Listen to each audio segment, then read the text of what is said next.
We're taking a vegetation trail. Actually, just over the road back there is Curtz Lake. But you could take the aquatic trail, or you could take the vegetation trail, which loops around in the woods, and it gives you a description of every type of vegetation that grows in this area. And I just passed a pinyon pine, which they had some info on, and then, look, if you come up here, it says right here, this young Jeffrey pine has been damaged, possibly by a porcupine. Wow, I didn't know they had porcupines, but it just gives you a little info on it, and you can see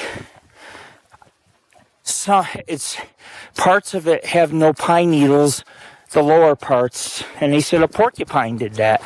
So I don't know, man, but this is a cool little trail. And, you know, this is Bigfoot country in here. Alpine County is a very desolate county.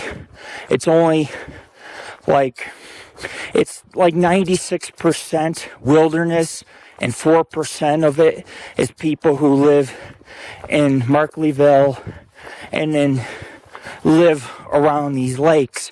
They have houses back down roads where they'll have cabins and things like that, but it's desolate. And on the scientific Bigfoot chart of sightings, this entire area is shaded pink, meaning that this is all fair game for Sasquatch. It's not a very long trail, but it takes you through the pine forest. And if you look, I don't know if you can see it, but when I come around the corner, you can see we have a gibbous moon, nearly a gibbous. It's about a gibbous. So we have a gibbous moon forming. What's this say?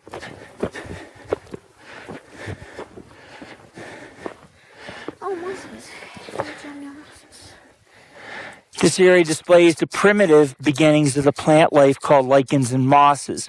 Lichens are small colored organisms that grow on the surface of rocks and trees.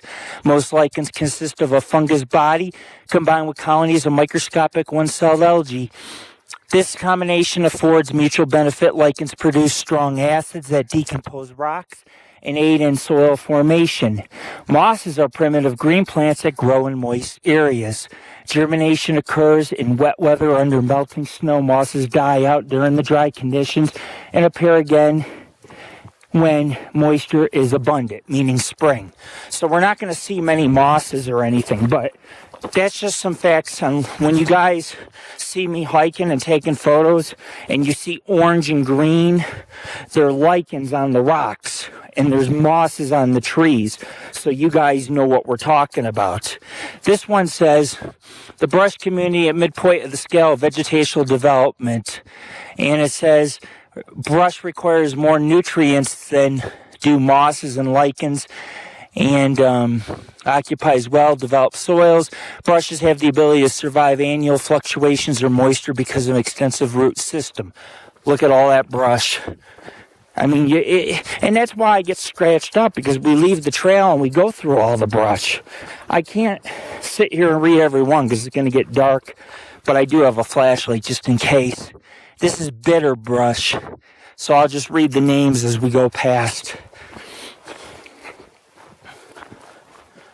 But anyways, as you can see, it's a well-forested area, a lot of vegetation. And yes, there's a big black bear population here, and they have porcupines back in here. Do we go right or left? Because the trail loops in a circle back to the parking lot. Or is this just to see the vegetation? What's it called? A big sagebrush. Sagebrush, the Nevada state plant. Except we're in California here. But it is the state plant. Is sagebrush. This just loops around. We should be able to make it before it gets dark, as long as we follow the trail. But anyways, we're on the trail. You can see it's hard to find. I mean, the brush is so thick, it actually consumes the sides of the trail. But we're back on it. A lot of dead trees like this, for example. Anyways, I'll be back with another video soon. This is Lord Rick.